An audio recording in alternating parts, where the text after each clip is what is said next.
মানাচ্ছে না ব্লাউজ। দিদি ভিডিও করে দিচ্ছে। ঘুরে গেছে আমি চল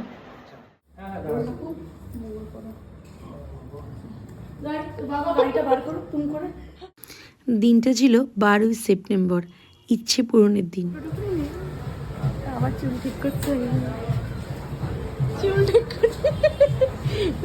আমার একমাত্র বোনের সেই দিন ছিল রেজিস্ট্রি। তাহলে কতটা স্পেশাল মোমেন্ট হতে পারে বলো তো আমাদের ফ্যামিলির জন্য। তো এই মোমেন্টটা ক্যাপচার না করলে হয়? এই ভিডিওগুলোই তো মেন আমি মনে করি, যেটা আমরা পরে দেখেও এই দিনটার সেই সময়গুলোর আনন্দগুলোকে আবার নতুন করে উপভোগ করতে পারি।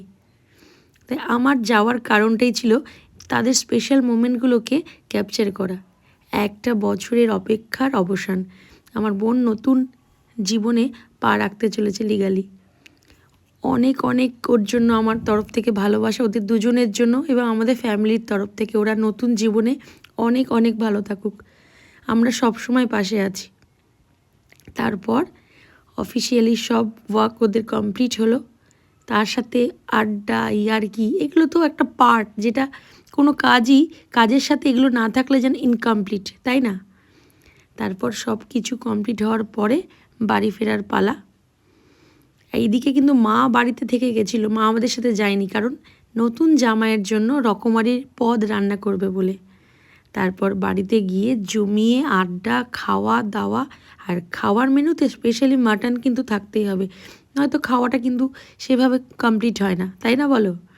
তারপর লাস্টে সারাটা দিন তো এভাবে কাটলো, লাস্টে সবাই মিলে বসে আড্ডা, সেলফি তোলা, এগুলো তো চলতেই থাকে প্রত্যেকটা অকেশন, ফেস্টিভ্যাল বলতেই পারো। এগুলো খাওয়া দাওয়া আর ছবি তোলা, ভিডিও করা, এগুলো কিন্তু খুব কমন।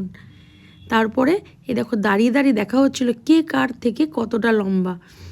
ও বলছে আমি তোর থেকে একটু লম্বা, ও বলে কিনা তোর থেকে আমি একটু।